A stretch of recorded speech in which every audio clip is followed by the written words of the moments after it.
Okay, already into a little over a third week, a total of use, about a week and a half of my own unit. This is the FUJI X-T10. This is the ongoing review of the unit.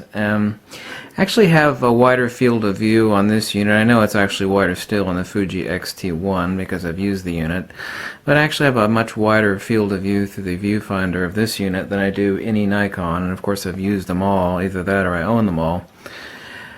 The battery, the unit isn't that bad of a battery hog. I mean, it's bad since it's electronic viewfinder, obviously, but we'll spare batteries like this and get them wholesale, real, genuine ones. You can get them as cheap as $35 or $38. I think $48 is a B&H price, but these are still actually genuine ones. But as long as they're Japanese lithium cells, that's not really an issue. Some people actually complain that the viewfinder sensor is a bit too sensitive. Here you can see about, activation point. It's about 4 inches away for the LCD to turn off, and I haven't actually found that to be an issue. One of the wonderful things, although this wouldn't be my first go-to camera for studio use, the use of this unit and forcing flash and the use of this unit is just really a simplex. You know, all the simplicity of an old-time film camera with modern technology is much easier to use than, even a Nikon D3 or a D700, which is incredibly simple. All I need to do, obviously, is put it on mechanical shutter, of course, and just leave it on, which I already have it on, force flash. Right now I'm using a Cyber Commander, but I also used the Pocket Wizards, and the use of the unit, as you can see, is very easy. Taking it out of automatic mode, and of course I actually have a manual focus up here, so I'm using right now a Carl Zeiss 28mm and a Metabones adapter, is that taking right now, I'd have the unit in aperture priority. You can't see it over here, but I have it set to A. Therefore it will actually set my shutter speed. Now one thing that you also find in the user manual that I actually find handy, that some people complain about, is that as soon as you press the shutter release button, doesn't matter what lens you're using, even if it's a Fujinon lens or even this adapted lens, it's completely manual for manual focus. Once you press the shutter release button down, that actually locks in your exposure so you can recompose. So the necessity of actually having to hit exposure lock is not necessary in most instances on this. This unit is incredibly simple. Let me actually bring up my power. Very, very easy unit. Obviously, I don't want my shutter speeds up at 320th of a second. I've got a Einstein Studio strobe behind me. So what I do is I take it completely manual and bring it down to 250th of a second. Adjust this is a rather complex little unit. This little Cyber Commander is almost as complex as the entire Fuji unit. Dial in my power to where I need to be, which on this unit is actually somewhere down at 15 feet, around 3.5 watt seconds, roughly there. But very, very simple, very easy to use. The menus and the ergonomics on it are exquisite. The build quality is absolutely exquisite. Very, very simple, like the Nikon menu. Here we have the shooting manual, autofocus setting, ISO, image size. You can scroll over here, and I'll show you the. I got a 32 gig card in here right now. I'm going to select that, and of course you could choose image quality, normal, fine, fine plus raw. Same thing as on a Nikon. Obviously different raw format, of course. Dynamic range, film simulation type, self-timer, interval time shooter, white balance, color, sharpness, highlight tone, shadow tone, noise reduction, custom setting, mount adapter, shoot without lens, which of course you'll need to do.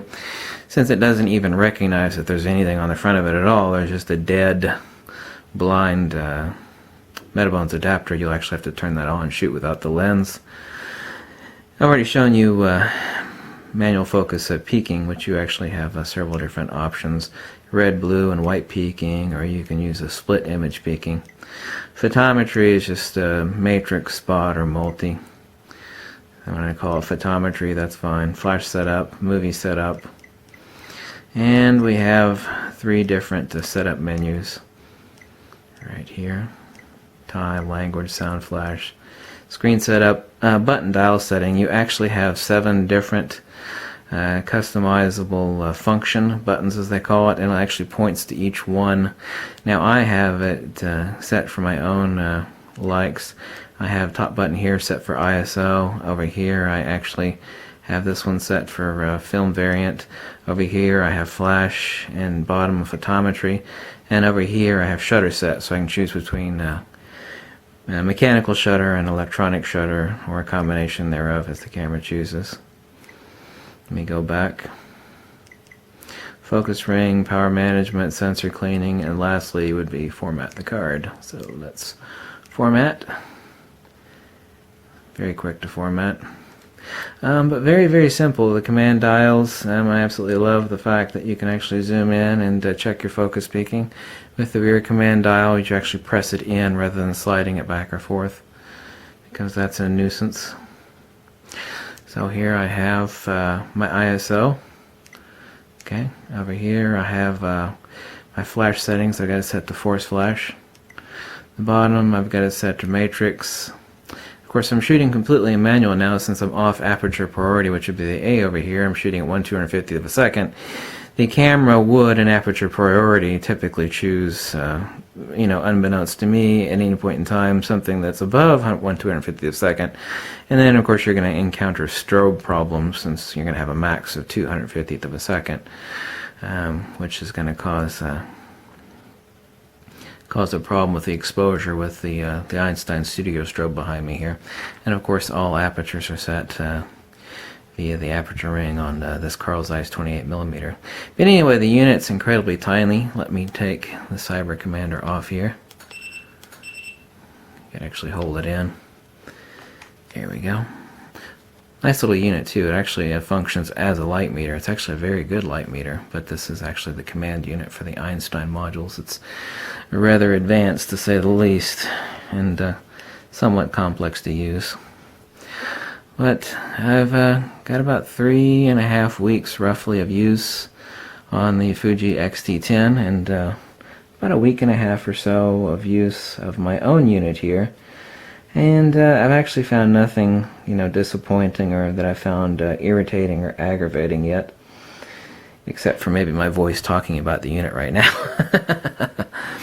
But very small, very lightweight, very simple unit, and stick a nice little Voigtlander pancake lens on this sucker, and she's a beauty. Like I said, the one thing that Fuji should include is a soft release, as I mentioned to you in a prior video.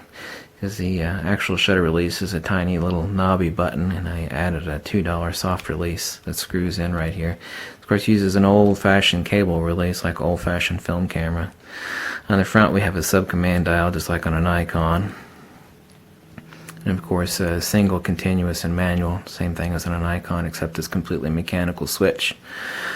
On the front, I said the only really complaint that I agree with other people, and it's not really a complaint, I mean 30 gigs will last me a long time, is that you actually almost, unless you got some fingernails grown, to actually stick your fingernail in and depress the detent for the SD card to get it to pop out, you almost have to take the battery out to get to it. But that's not a real complaint. That's not something you need to be doing all the time, so that really isn't a bitchy thing to bitch about from my perspective, and I'll be the first person to bitch about something. So it's an ongoing look at the, as you can see as I get closer here, you'll see that the LCD screen goes out, and then the electronic viewfinder kicks in. And like I said, the field of view on the side of the electronic side of the viewfinder on the FUJI X-T10, even though it is smaller, I think it's 27% smaller than the FUJI X-T1, is incredibly wide and very, very pleasant and extremely comfortable. Fuji absolutely kicked it out of the park on the viewfinder on their X-T10. So that's it. It's an ongoing review of the FUJI X-T10. Excellent unit. And of course, as I didn't show you before, here's the little oddball pop-up flash on the unit.